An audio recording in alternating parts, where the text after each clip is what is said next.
Look, last Thursday in the panel discussion with Conchetta Fioravanti-Wells and Tanya Plibersek, I raised too briefly, right at the end, with both women, a splendid speech made by Senator Fioravanti-Wells last Wednesday in the federal parliament concerning this Biosecurity Act. She is the chairperson of the Senate Standing Committee on the Scrutiny of Delegated Legislation. Now, it all sounds very complicated, but it is critical because we've had recently this extraordinary spectacle of an Australian government banning its own citizens from coming home. What I found staggering, and what she said, was that parliamentarians are prevented from scrutinising such an act or disallowing its powers. Now, you and I would think that all legislation should be subject to rigorous parliamentary scrutiny. Professor David Flint, to whom I'll speak in a moment, argues that this behaviour by government could be actionable misfeasance, a fancy word which just means the wrongful exercise of lawful authority. But the point is, these measures in the Biosecurity Act encroach upon individual rights and liberties, or should I say some individual rights. After all, we learnt last week from Border Force data that 134,758 Australian citizens and permanent residents have received exemptions for overseas travel. 14,000 Australians have been allowed to leave the country more than once, some departing and returning 5 times. Almost 38,000 were able to leave Australia or come to Australia for compassionate or humanitarian reasons. And almost 14,000 returned home from overseas more than once between March 20 last year and April 20 this year. Now there's talk today that a stack of Australian cricketers have returned home, which will stir up the families of the 8,000 others who've been left in India and the over 30,000 still stranded around the world. One plane landed in Darwin half empty because many tested positive to the testing by a diagnostic agency that was contracted by Qantas. Now, I'm not being critical of Qantas here, but this stuff is a mess. CRL, which is being used by Qantas, lost its accreditation with India's National Accreditation Board for testing and calibration laboratories in April. One Melbourne man who's been in India since last May and trying to get home was banned from a repatriation flight due to a positive test. So he sought an independent laboratory and he tested negative. Now, it's hard to know whether these people know what they're doing, whether it be the government or DFAT. Nonetheless, in what I find an astonishing poll today, 73% of voters support the government's approach and believe that international borders should remain closed until at least the middle of next year. 73% till the middle of next year. Now, this is my point. The nation's been brainwashed by the alarmism and so many Australians are living in fear. I can't escape the conclusion that this is election talk. This stuff's won elections. Protect the health of Australians. And they then think, but for the government, I'd be dead, which is a nonsense. So we've got this Biosecurity Act, which can be wielded, as has been the case, banning people from coming home, except almost 150,000 who've been granted an exemption of some sort. What's to be made of this? A Biosecurity Act with sweeping powers to ban Australian citizens, powers to jail, powers to fine. And parliamentarians are prevented from scrutinising such an act or disallowing its powers. Professor David Flint joins me. Professor Flint, thank you for your time. To the person in Struggle Street, it would seem we're in a mess.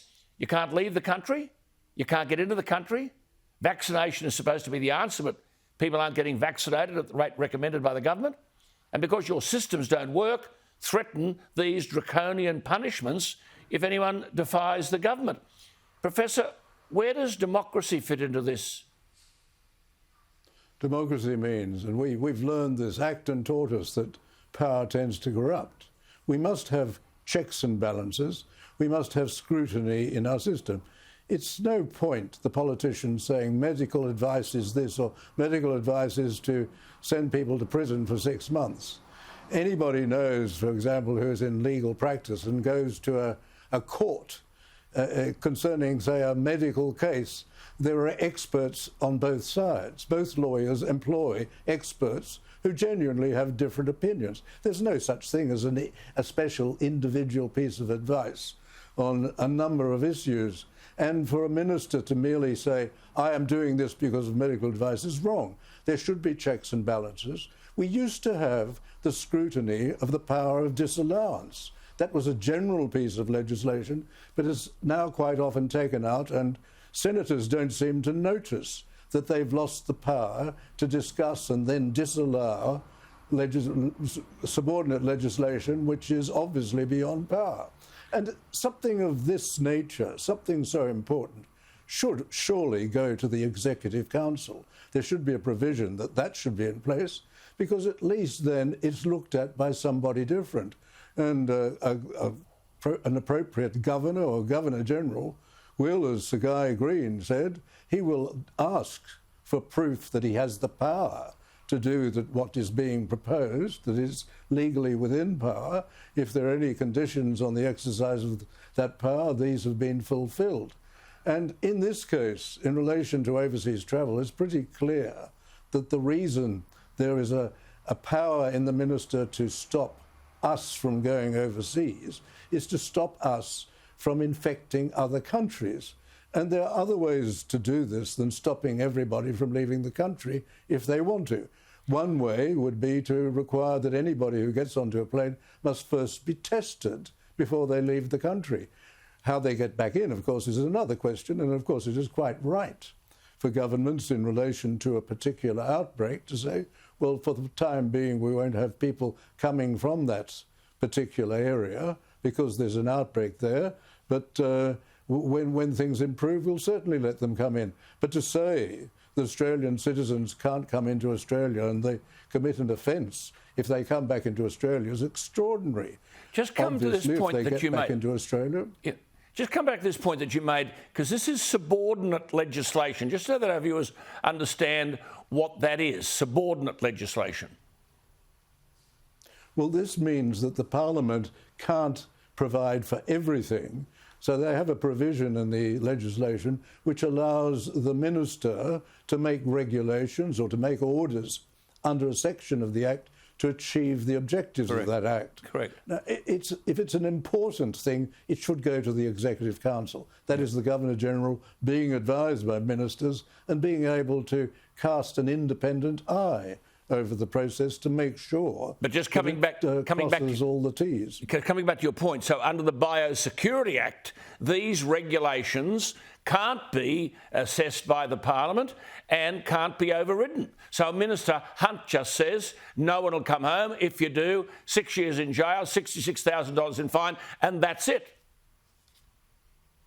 Of course, they can be examined in the courts, but as we saw, yes, with the cattle ban, the live cattle ban, it took many, many years before it came before a single judge. And the judge said, well, this is misfeasance in public office, and awarded enormous damages against not so much the Commonwealth, but against the taxpayers, certainly not against the politicians who made the misfeasance. So in all of this, the Parliament is being ignored.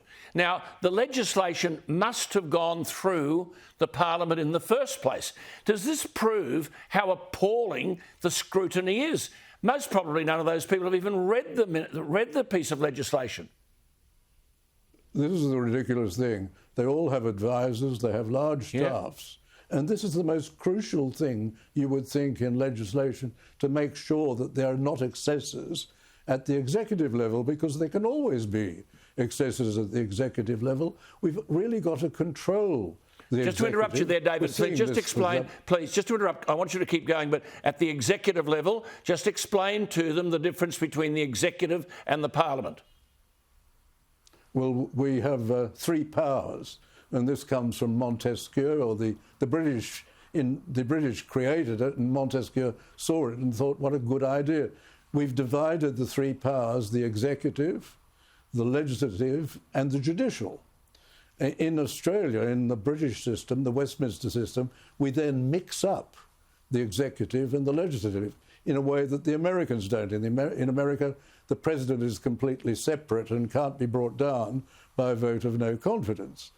But the executive is really under the control of the House, and the House is under the control of the executive, because the executive must resign if they lose the confidence of the House. But this means that the upper house is crucial, and that's why Queensland should never have abolished their upper house, because they've lost that sort of control. We have that in Australia with the Senate.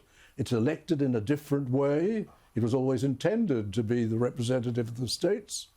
And that Senate has considerable powers, and these should be exercised But do you to think... control an errant executive. But surely when people passed this legislation, they didn't ever envisage that it would be used in this way against Australians. I mean, this stuff's got to be signed off. It's called consent, royal assent, by the Governor-General. Should someone have been asking questions? They certainly should have. And, of course, not many politicians were thinking in terms of future plagues. No. Tony Abbott did because he drew up an excellent plan in that regard. But most politicians weren't thinking of the possibility of future plagues, although they're always going to be with us, and they come every few years. They come more often than is believed. Everybody looks back to the Spanish flu. But I can remember as a boy the polio epidemic, which was terrible for a lot of young people. You didn't close the nation down. There was the AIDS epidemic. Yeah. The swine flu, there are people watching you. There are people watching you tonight who can't even remember the swine flu. There was the swine flu, the polio epidemic. Just coming back to your point of no accountability and taking it a step further, you've then got this national cabinet. Now, a national cabinet has no place in the Constitution at all, but there is also no accountability for the decisions of the national cabinet. It bypasses the parliament entirely. What are we to make of that? They're even exercising a degree of confidence, of secrecy, in relation, for example, of the original modelling that was kept under wraps for an extended period of time, so that the obvious errors in the modelling itself was based on modelling from the Imperial College and would produce an exaggerated result. But there were significant errors in the placing of the figures, which nobody noticed. And but had it been shown, people would have picked it up, as James Cook. There would have been a different response from government. I mean, the chief medical officer said 150,000 people will die. There'll be 910. I mean, none of this medical advice is ever made available to us, and none of the modelling is made available to us. Where does democracy, where does accountability fit in?